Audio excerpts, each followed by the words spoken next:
And welcome back to Real Talk Sports with Rico. Today we're talking about the Washington Commanders. I think that they're going to get more wins this season. And I think it starts with the young man that we're looking at on the screen, and that is Jayden Daniels. I think that Jayden Daniels is going to win the starting job over Marcus Mariota. And I think that at the end of the day, there's so many different things that Jayden Daniels does that translates in the NFL. Mainly, it is his playmaking ability. I think that he's going to be able to come off of his first read, extend plays until that second or third option kind of opens up. And if not, he's able to make some plays on the ground. So I think that dynamic aspect at the quarterback position is something that the Washington Commanders have lacked for quite some time. And I think that there is a real opportunity for Jayden Daniels to come in and do something like RG3 did when he was a rookie. And I think he's absolutely the type of player that could be a franchise quarterback if he can stay healthy here. And let's be honest. I mean, if you're looking at the Washington Commanders, you've looked at the quarterback play thus far. They've not drafted a franchise quarterback. It has been a revolving door at quarterback. You've had names like Case Keenum. You've had Carson Wentz. You've had Sam Howell, who, in fact, he was the first quarterback since 2017 to start all 17 games last year. And that is the first quarterback that started all the games since Kirk Cousins. So, look, that is how important the quarterback position is going to be for the Washington Commanders. It's like they need to get somebody that's going to be back there from year to year, but they also need somebody that can stay there for the full duration of the season. They haven't even had that since 2017. So I think that Jayden Daniels definitely can do that. So I think that is key number one to the Washington Commanders winning more games. I think key number two is the fact that they added 20 veteran free agents. They had probably the highest turnover in all the NFL last season or this upcoming season.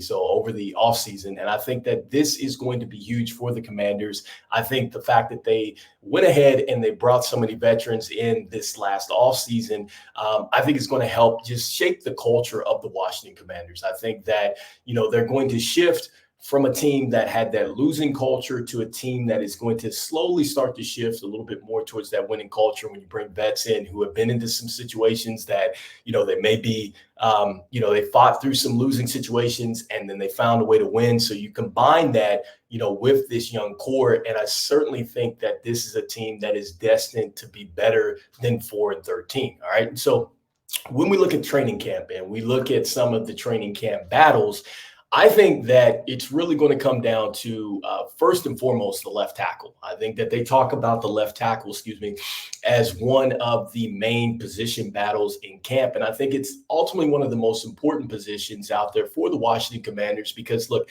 I just talked about the fact that since 2017, no quarterback has been able to play all the games. All right, and so you need to keep your quarterback upright.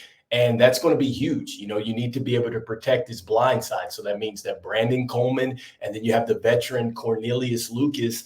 They're going to be huge for the Commanders. All right. So not just Jayden Daniels, but you need to protect him. And you're going to need to establish a front as well if you're going to run the football. So that is huge, I think, for the Washington Commanders.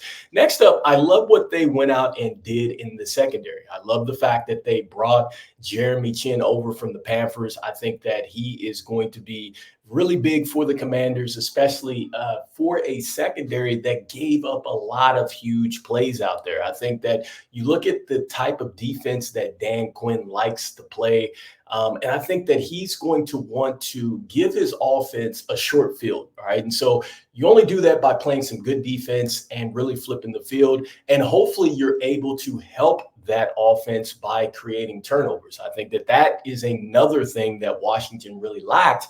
They didn't generate enough turnovers, all right, and especially turn them into scores. So hopefully they can be that type of aggressive defense to pair this with this offense. And I think suddenly you're seeing a team that is absolutely going to be better than 4 wins. All right. And so, lastly, I think one of the key free agent pickups for the Washington Commanders is going to be Austin Eckler. I think that Austin Eckler is huge for Jayden Daniels because he's going to be able to win against middle linebackers as a receiver. I think he's going to also be able to beat some corners too. And even though he has run the football a lot with the Chargers, I think that there's still a lot left in the tank here. And I think that he could be really effective for the Washington Commanders in the run game. And I think he is going to really help this team stay on schedule as an offense. All right. What I mean by that is you want them into 2nd and 6, 2nd and 7. You do not want this team into a 2nd and 9, 2nd and 8. All right. You don't want to be back there really behind the chains. All right. So I think the less yardage it is to get to that first down marker, it's going to be better for a young quarterback out here. So I think that this is going to be huge for the Washington Commanders. And I think that he is a key free agent that the Washington Commanders need to look for moving forward. So look, they have the Washington Commanders right now winning about 6.5 games. That's the over under. I like the Commanders at 6 games right now. I got to see a little bit more in the preseason, see who's going to win this quarterback battle, see what the wide receiving core is going to look like. But I definitely think that they're going to be a lot better than 4 wins. I think that they're not going to finish last in the NFC East. And, we'll be talking a little bit more about everybody in the NFC East. And like I said before, I promised you guys that, once the preseason is over, we're going to go back, revisit this, and we're going to go ahead and pick who is going to win the division. But right now, I have the Commanders winning 6 games. Let me know in the comments if you think that Jayden Daniels is going to be a real impact like an RG3 in his first season. Do you think that he's not going to start in his first season? Do you feel like the Commanders are going to be worse than 4 games? Anyhow, let me know in the comments. And as usual, I appreciate you for checking out the content. And make sure you press that like and subscribe. Check us out on Spotify as well. I'll see you on the next one. Peace, peace, peace.